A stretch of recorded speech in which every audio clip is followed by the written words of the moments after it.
Olá pessoal, tudo bem com vocês? Espero que sim, que estejam. Nesta videoaula nós faremos a atividade 3 de História, que está no livro Buriti mais História do terceiro ano. O tema da atividade é a preservação das primeiras formações urbanas e faz parte da rotina de estudos da Escola Maria Teresa. Vamos lá? Quais são as ações que vocês deverão fazer nesta atividade? Ler o texto em voz alta, com muita atenção, pintar as partes mais importantes, porque elas vão ajudar na compreensão do texto e também na hora de realizar as atividades. O tema desta atividade nós já tratamos há algumas rotinas atrás, que fala do patrimônio histórico. O que nós temos? Que cada cidade tem uma história diferente. Como que é essa história? Vai depender de como a cidade foi formada, quais eram as atividades econômicas, os habitantes, os tipos de construções, os lugares que as pessoas utilizavam para conviver. Tudo isso faz parte da história da cidade. Em algumas dessas cidades pode existir uma construção antiga.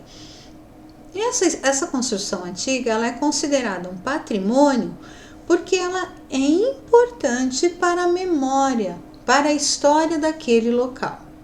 E o que é patrimônio? Patrimônio é o conjunto de bens materiais, é o que eu posso ver e tocar, e imateriais, é o que eu posso ver, mas nem sempre eu posso tocar. E esse conjunto de bens revela, conta a história de um lugar e do seu povo. E traz marcas valiosas e importantes do passado que precisam ser preservadas para transmitir para vocês e para as próximas gerações. Para se ter um título de patrimônio, a construção ela tem que ser tombada. Gente, não é derrubar a construção, não. É observar que história ela conta, o quanto essa história é importante. E no momento que ela é tombada, ela passa a receber um tratamento especial. Então, a partir desse momento, ela não pode ser reformada, ela só pode ser restaurada. Restaurar é manter todas as características daquele lugar. Então, nós temos aqui a Casa do Butantã, no município de São Paulo. Ela é um patrimônio histórico, ela foi tombada. Só que nós não podemos pintar ela com outras cores, mudar o formato da janela, alterar o telhado. Para sempre, ela deve ser mantida da forma que ela está, quer dizer, a forma original. Então, grifem, parem o vídeo e grifem as partes importantes. Lembrando que o patrimônio histórico, ele pode ser material e imaterial.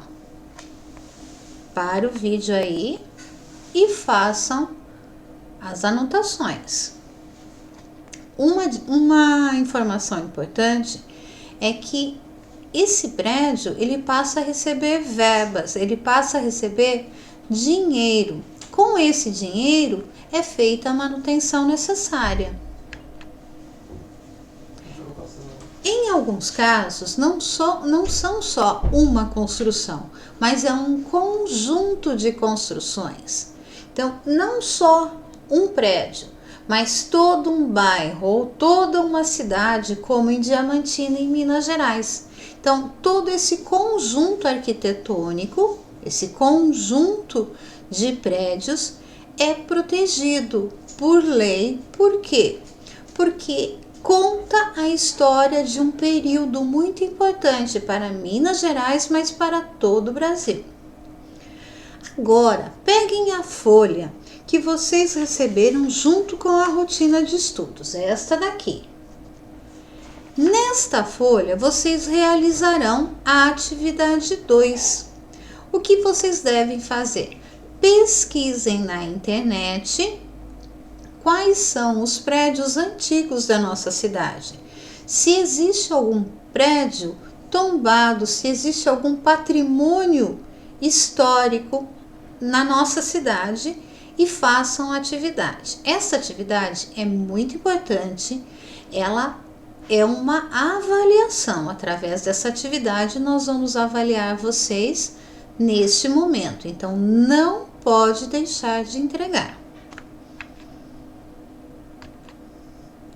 Grifem também a parte mais importante do texto, página 62.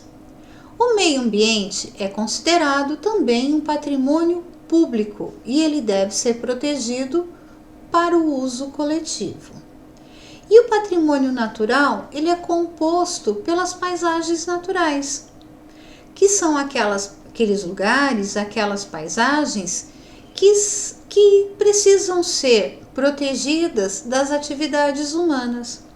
O patrimônio histórico material, o patrimônio histórico, ele pode ser dividido em material e imaterial. O patrimônio material são aqueles patrimônios históricos que eu consigo tocar, eu consigo pegar, que eu consigo ver. Então, conjuntos arquitetônicos, roupas, vestimentas, mobílias, utensílios, armas, ferramentas, transportes. E o patrimônio histórico imaterial são aqueles patrimônios que eu sei que existe, eu posso até ver alguns, mas eu não tenho como tocá-los. A música, eu tenho como tocar a música, as danças, os cantos, as histórias, o folclore, tudo isso é patrimônio histórico imaterial. Façam a leitura do texto, grifem as partes mais importantes, lembrando que o ser humano é um ser de cultura. Quando o ser humano se relaciona, ele é um ser cultural. E todo objeto que ele utiliza, que ele precisa, que ele constrói, faz parte de um objeto, ele passa a ser um objeto cultural.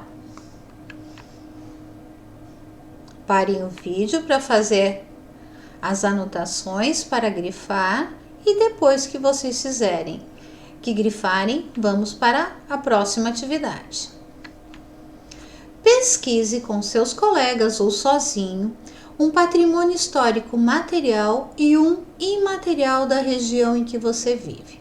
Pode ser da cidade, pode ser da região, pode ser do estado de São Paulo. E o exercício 4, classifique as imagens de acordo com a legenda a seguir: patrimônio natural, patrimônio histórico imaterial, patrimônio histórico material. Então, vocês vão olhar cada uma dessas imagens e vão colocar as siglas PN se for um patrimônio natural, PHI se for um patrimônio histórico imaterial, PHM se for um patrimônio histórico material. Bons estudos, pessoal. Leiam o texto novamente com muita atenção, façam as anotações, não esqueçam de tirar as fotos e enviar no grupo para o professor poder avaliar, certinho? Então, até a próxima videoaula.